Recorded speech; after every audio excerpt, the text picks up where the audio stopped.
Good morning. We are very happy to be here with all of you. Yeah, it's quite early for us also after a very fun dancing party last night.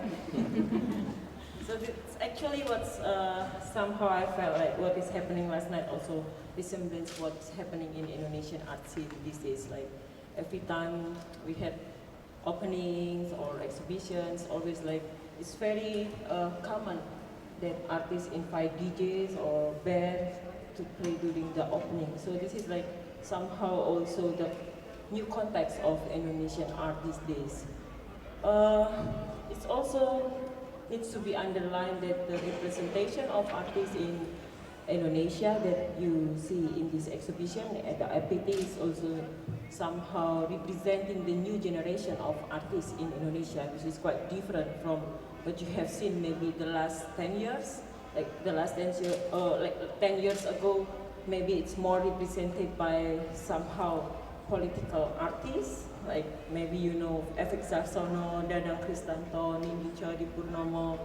So it's also this exhibition show you the new generation, the changing also kind of activism. It's not necessarily means that they are not political, but the way the the meaning of the political itself is changing and shifting. So maybe we can talk more about it with the artists. So we have like this is Tromarama, like been introduced by Russell before, and this is one of the works. It's called Happy Hour. Maybe you can start to tell the story about maybe first this work. This is like we are now facing this work and how you start the idea and the process, and maybe you can go to the process to the other work that you commissioned by FPT. Okay. Hello, good morning everybody. Okay, maybe I will start with the word happy hour. So this work, it was made in 2010, and then at that time there was like a really big scandal of bank corruption in Indonesia, and then also one thing before. I want to explain why we love to make a work with stop motion, because in stop motion actually you can have a role like being like a god. You have like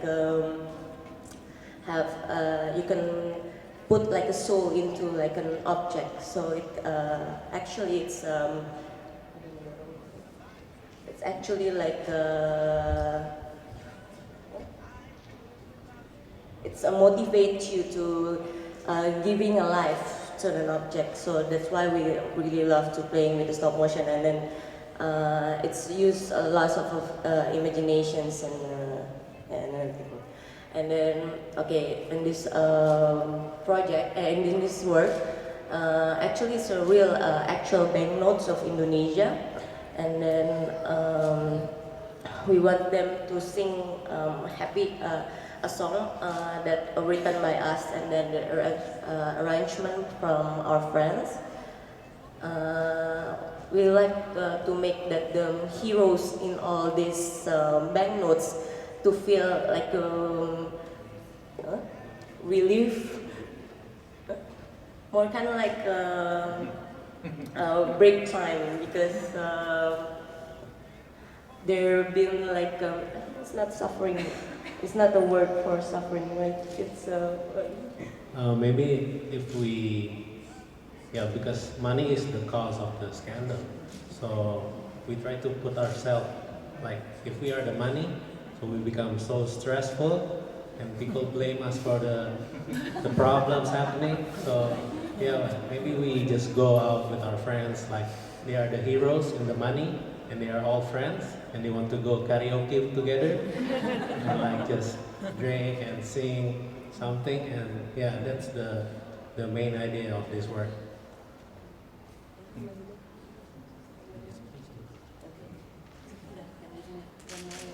Maybe you can tell the story about the other piece, this exhibition, the Everyone is everybody. Everyone is everyone. Yeah, the works emerged from the ideas when we talk with the driver, one of the driver, when we rent a car. So he said he used to work in like factory of like confection. So we live in Bandung. So Bandung is like a center of a big garment factory. And then he said like the brand like Quicksilver, Billabong, S. Oliver, all made in Bandung. And it's the funny thing is like when they finish the all the clothes and everything, they export all the items into the outside the country, and then when the people buy that, and then people feel they bought that in actually in outside the country, but the fact is all the stuff is made in our own country. So at the time we think like, oh, it's quite funny how the context of this clothes and everything is changing when it's being exported to outside the country.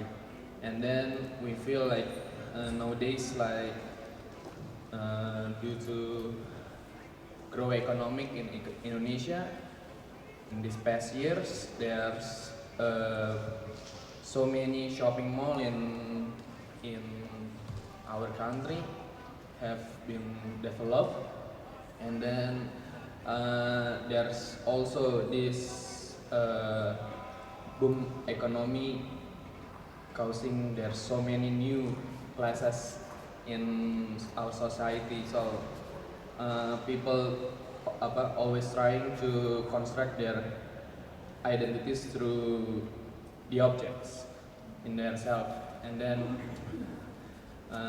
so we see, so we when we start to making the work, we discussing about this issue, and then we start to create the lyric, same like Happy Hour, and then we collaborate with our friends, and we borrow all the stuff, this high-end stuff like that, and then we expensive stuff. We rent all the stuff that you see in our video works in downstairs is we rent. We don't own the stuff. That's the important thing. And then we trying to get all the stuff here, not here, sing our own song, like how they feel being in the our world, how they feel like in the someone daily life, and then they start singing like how they treated by the owner, and then how they see the owner react in everyday life. Yeah, I think that's the big picture of the work, the new work. It's interesting to see the connection between their videos with music, because sometimes they wrote their own music or they're collaborating with other musicians in Bandung mostly. So it's another thing that needs to be underlined. Also, what's happening in Indonesia now is like the artists, they're working collaboratively with many other artists from the other disciplines like musician, designer, or architects. So it's also part of the practice of the everyday life. Also, what you can see here in Wedar's painting, for example, this is also the examples of the influence of popular culture to the new generation of Indonesian artists. So actually, it's also a question about what is reality, what is real, because realism used to be one of the strongest genre for Indonesian fine art for a long time, and then it's become like left during the 80s, 90s, and then now it's coming back again with the new development of technology, when you have like the digital image and artists start to make collages and to represent the new reality by something digital. So Godard tries to put like this question about what is reality, what is realism these days. So actually this is, he make a copy of the real photograph and then he paint over the photograph with the, like his old style of painting when he used to paint very much in like this comical style. It's quite popular also in the young generation of artists in Indonesia after mid 2000s. Like they paint something like referring to comical style or also like more like something that it's called juxtaposism in Jogja because they are really influenced by the magazines Juxtapose. Yeah, so maybe Godard can tell us more about how's this like comic style or this juxtapose style magazines influence his painting style, but also how he involved more with the issue of violence in the paintings. Nah, jadi kenapa ya komik terus isu kekerasan? Kenapa orang senang mengagungkan Reo? Yes. Kalau mau ngomong bahasa Indonesia, I can translate. Yeah, I think yeah, it's okay, no? If he feels like prefer to speak in Indonesian, then I can translate for you. Yes. Okay. Maybe I will to talk in Indonesian because maybe I will enjoy with my native language. So ini sebenarnya adalah karya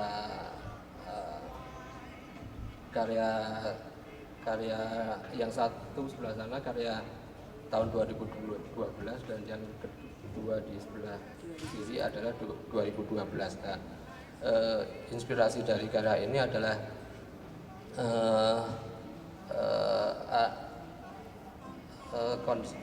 fenomena yang sering terjadi di Indonesia seperti karena Indonesia adalah negara yang banyak suku atau golongan, organisasi dan agama, dan seringkali hal-hal tersebut menimbulkan sedikit ketegangan atau benturan dan sedikit juga bisa menimbulkan kekerasan. Jadi di sini aku menggabungkan dua style sekaligus yang sangat berbeda. So I have to remember what he said. So actually, this series start from the leftist one, the right one. Sorry, I have difficulty with left and right. So that one is the first series of this painting that he made. It was made in 2011, and then these two made in 2012. So the inspiration come, like as also told by Tromarama, from like all the news, like the last 2 years been dominated by the story of like horizontal violence between many different social groups or ethnic groups or religions group in Indonesia, which also needs to be maybe it's not really the conflicts between the people, but how these various groups being politicized by the power to somehow change the conversation in the daily life of the people. So during those 2 years, like the stories of violence, like horizontal violence, had dominated the life of the society. And then he wants to create something out of that news and combine two very different styles. Ini untuk membangun yang terpenting di sini adalah penggarisbawahan tentang kontradiksi antara ya konflik tersebut. Makanya aku menggabungkan yang dua hal yang berbeda dalam satu landscape sekaligus. So for him, he wants to underline the idea of contradiction, because when we talk about conflict, usually it's really about how two different groups or ideology or everything like is facing each other. So there are like tensions on contradictions. So he wants to make it very visible, the two different things into one landscape.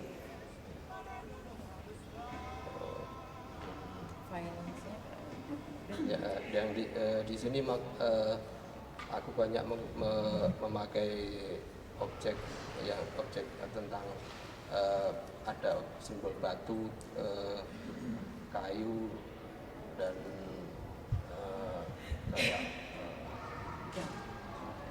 kayak pedang itu sebenarnya mata, dan itu menyebabkan tentang kekerasan yang terjadi kadang seperti lebih arkaik gitu. And he uses very particular symbols in those paintings. Like you can see, he used lots of swords or boots or stones and eyes to make somehow these stories of violence to be archive. And so in many other paintings, like this symbol always appears also in his series of drawings and paintings. Okay, so I think it's very interesting from what we have heard from Roma and Wedar is also there actually, as I mentioned before, it's not merely that the new generation of artists not being political, but the way they express what they thought of political situation and context in Indonesia is very different from like the generation of artists 10 years ago. As maybe you are familiar with the works of Inditio, FX Harsono, or Mulyono, or many other, Dadang Kristanto, where mostly at that time they put the government, or at that time actually Suharto regime, as the common enemy for the people. So like these days, younger generation, I felt they are putting this relation of power into more in a very democratic way. It's like it's about the relationship and the power relationship between everybody in the society. It's not really about the relationship with citizens with the state, but this is like more horizontal relationship. So this is something that I found very interesting.